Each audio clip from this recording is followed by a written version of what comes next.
सूरदास जी को किसी ने कहा, हे सूरदास जी, आपके पास नेत्र तो है नहीं, ठाकुर जी ने आपको जन्मांध बनाया, जन्म से अंधा बनाया, फिर भी उस ठाकुर का इतना यश क्यों गाते हो आप? व्यक्ति तो उसका यश गाता है जो उसकी सहायता करे, पर ठाकुर जी ने आपको जन्मांध बनाया, आप उनका इतना यश क्यों गाते हो? सूरदास जी का उत्तर बड़ा सुंदर। सूरदास जी कहते हैं, बोले भैया, किसी व्यक्ति को यदि कोई योग्यता मिली है तो इसका मतलब क्या है, उस योग्यता से वो अपनी रक्षा सुरक्षा स्वयं करे।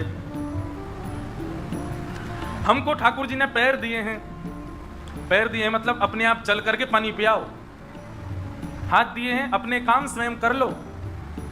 नेत्र दिए हैं, इसका मतलब सामने से यदि कोई आ रहा है तो हट जाओ, सामने गड्ढा है तो बच करके चलो, लांग करके चलो, सामने थोड़ा ऊंचा बम्पर जैसा है तो छलांग करके चलो। नेत्र ठाकुर जी ने दिए, माने अपनी स्थिति स्वयं समझ लो और स्वयं को बचाओ। लेकिन ठाकुर जी ने मुझको नेत्र नहीं दिए। नेत्र नहीं दिए इसका मतलब क्या है, चाहे मेरे जीवन में गड्ढे आए, चाहे ऊंचाई आए, चाहे नीचाई आए, चाहे सामने से कोई आए, चाहे कहीं से भी कुछ आवे, मुझे कुछ दिखेगा नहीं। क्यों?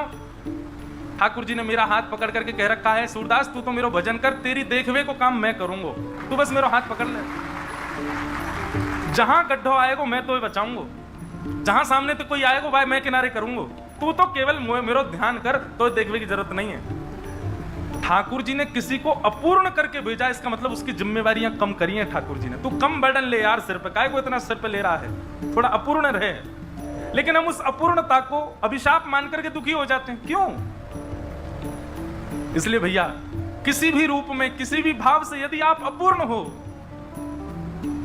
तो निश्चित है कि श्री कृष्ण उस अपूर्ण स्थान पर बैठे हैं, उसी अपूर्ण स्थान को उन्होंने स्वीकार कर रखा। लेकिन प्रसन्न तो रहना मन से कि ये अपूर्णता के रूप में ठाकुर जी बैठे हैं, पर फिर भी सूरदास जी की तरह कभी कभी ठाकुर जी से बात वार्तालाप किया करो। सूरदास जी अंतिम पंक्ति में क्या कहते हैं, केसर तिलक मोतिन की माला, वृंदावन के वासी।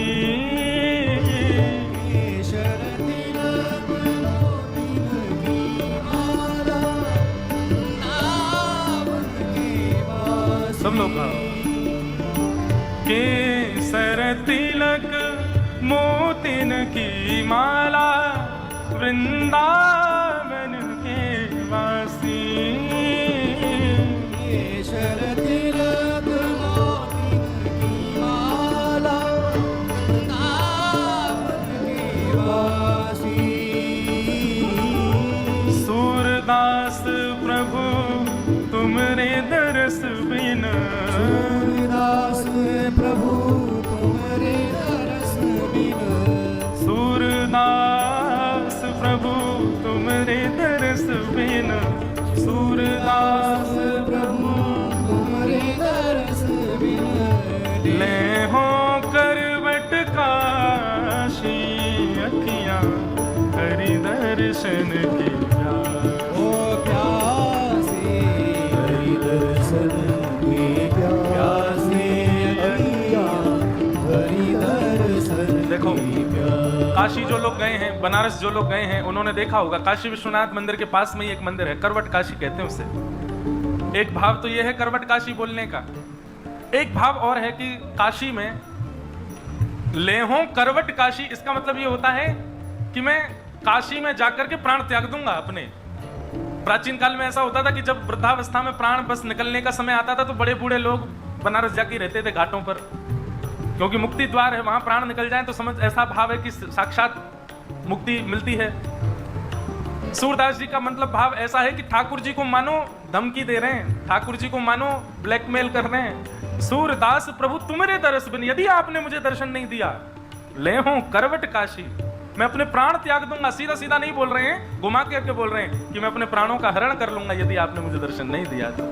ले हो करवट काशी, अखियां हरि दर्शन की प्यासी, हरि दर्शन की प्यासी, अखियां हरि दर्शन की प्यासी। मानव कितना ज्यादा खतरनाक होता है। देखो, व्यक्ति संसार के किसी व्यक्ति से अपनी बात मनवाना चाहता है तो क्या कहता है, तुमने नहीं करोगे ऐसा, ठीक है तो मैं भोजन नहीं कर रहा, मैं भोजन छोड़ दूंगा।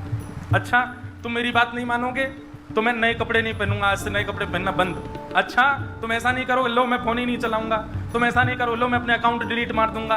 तुम ऐसा नहीं करोगे, अच्छा मैं अपना श्रृंगारी नहीं करूंगा, बुरा बन के रहूंगा। तुम ऐसा नहीं करोगे, मैं जल नहीं पीऊंगा। तुमने अगर ऐसा नहीं किया तो मैं दूध पीना बंद कर दूंगा। कैसे कैसे चैलेंज दुनिया के लोगों को देता है। कभी किसी को बोलते सुना जिसने जगन्नाथ जी से कहा हो कि जगन्नाथ जी जब तक नहीं मिलोगे मैं अन्न नहीं खाऊंगा? कोई कहता ही नहीं है। किसी ने जगन्नाथ जी से यह बात कही हो कि हे महाप्रभु जब तक नहीं मिलोगे दूध का सेवन नहीं करूंगा। देखो वैसे तो मुझे नहीं कहना चाहिए, पर एक व्रत तो रखो, लेकिन वो व्रत इजी वाला नहीं होना चाहिए। हे जगन्नाथ जी जब तक नहीं मिलोगे इलायची नहीं खाऊंगा। कौन सी बड़ी बात है इलायची नहीं खाओगे तो? ऐसा कुछ व्रत लो हे महाप्रभु जी। लेकिन भैया हाथ जोड़ के पहले ही प्रार्थना, ऐसा कोई व्रत मत लेना कि आपके घर वाले मुझे ढूंढे। कहां ये व्यास, ये हमारे घर वालों को क्या कर गया है तो बता, पानी पीना छोड़ दिया उसने। कोई ऐसा व्रत तो रखो जिससे आप निभा भी सको और कहीं ना कहीं श्री जगन्नाथ जी को लगे कि यार ये देखो मेरे वजह से ऐसा कर रहा है। कुछ तो ऐसा भाव रखो।